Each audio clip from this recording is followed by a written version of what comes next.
Hey everyone, welcome to another episode of the 808 podcast where I interview business owners, CEOs, whoever I feel like, marketing directors, and it's 4 questions in 8 minutes and 8 seconds because 808 looks like Bob. Here we go. Question number 1, in a few sentences, tell me who you are and what do you do?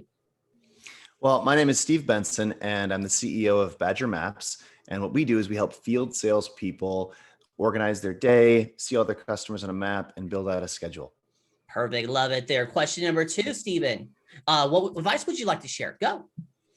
Well, what I'd like to do is talk a bit about leading remote teams specifically as a sales manager. Mhm. And I think there are some very specific challenges that when you lead a remote team, you're running into that people are running into today. And maybe they didn't even set out or hire the people that are on their team right now to be remote employees, but they're finding themselves because of COVID in a situation where they now have to be remote. So, the first major challenge I think is around training and coaching and how to best do that. And I think as you make this switch to leading and coaching your team remotely, you need to be spending about 50% of your time coaching your team, which is I think would have been a rule of thumb a year and a half ago, but today it's more important than ever. And it's a little harder, and it's a less natural movement when you aren't face to face with your reps. You're not seeing what they're doing wrong. They're not learning from each other as they would have in the office situation. And so you really need to have a renewed focus and really crank down on training and coaching. And this can be everything from pre-call strategizing, post-call debriefing. This could be joint calls. This could be opportunity-specific coaching. All these things are really important.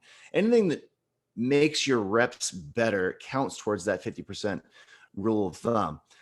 Now, some areas that I think that you should specifically focus on are first, negotiation and really how to defend your margins in these times. How to sell the value is the thing that almost every team could freshen up on.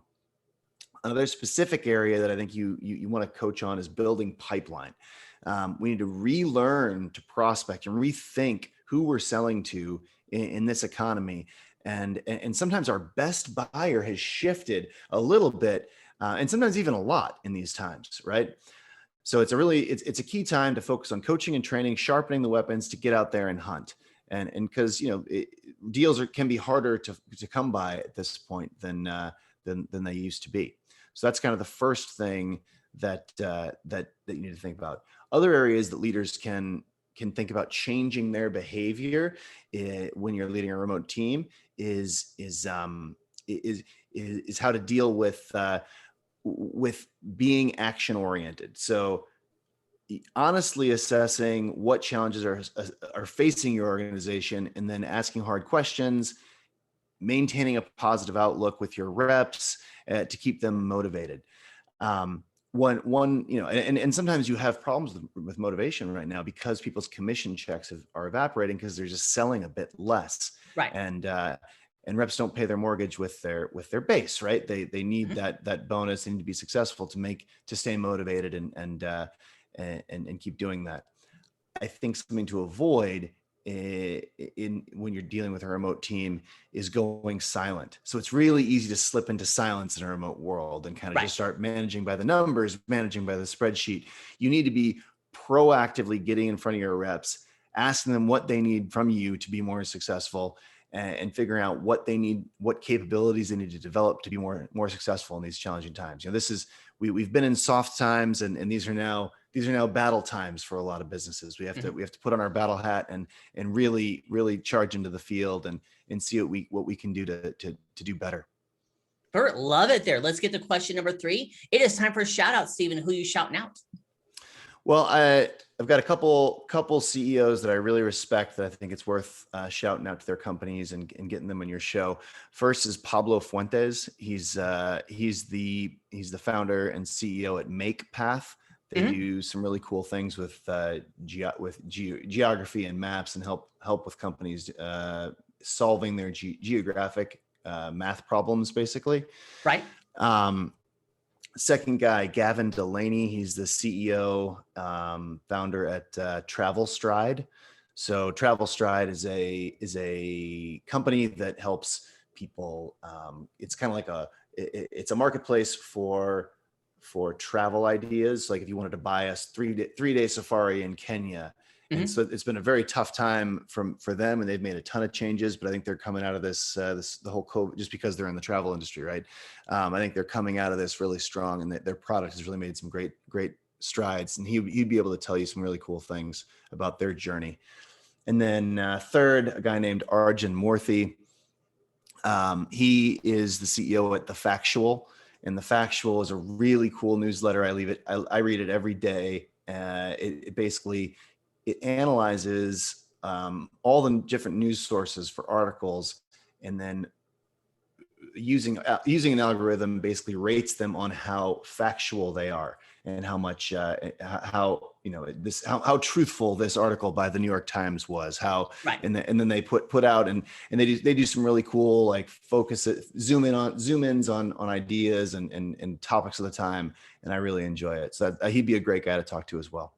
Perfect. I'll look them up there. Number 4, final fun question. Steven, tell me about your first sale. Well, my first important sale, I'll talk about this company just because it was probably one of the harder ones. Like I was the top salesperson at Google when I was there. This was in 2008. So I had a ton of experience in sales. And then I started this company, and acquiring my first real customers were so much harder with no brand name behind me, with a crappy product, because we were just kind of standing the things up on the software up on wobbly legs at this point. This is 10 years ago. Right. And so bringing on the first customers the first customer was a company called Oser, which makes prosthetic limbs. And they sell those prosthetic limbs to doctors, and they sell braces to chiropractors, things like that. And so they had a big field sales team out in the field who, and Med Device is still to this day one of our biggest customer groups.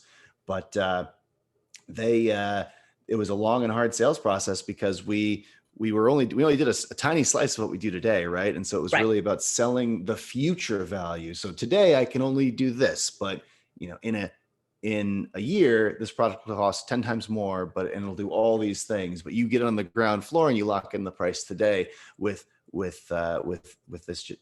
capabilities, and it'll still create value for you. And that was a much harder sell than I'd ever had before. Right. Love it. Love that story there. So, hey, you got 37 seconds left. Do you want to do some promo time? Promo time, sure. Well, definitely, if you're in field sales or know people who are, check out Badger Maps. Our website's badgermapping.com. If you're in field sales, you might be interested in my podcast, Outside Sales Talk. It's I bring on sales experts just to get their point of view and their perspective about field sales and how, training that group of people. And yeah, definitely, if you have problems with routing or scheduling or optimization of your time in the field as a field salesperson, we can help you out over at Badger Maps. Perfect. You did that right on the timer. There you go. You pulled it off. 4 questions in 8 minutes and 8 seconds. Steven, why is it 8 minutes and 8 seconds? It is 8 minutes and 8 seconds because it looks like Bob. 808. It does. Love it there. Hey, your website, say it real quick. Badgermapping.com. In the description, it's magic. Steven, thank you so much for being on. Tip of the hat to you.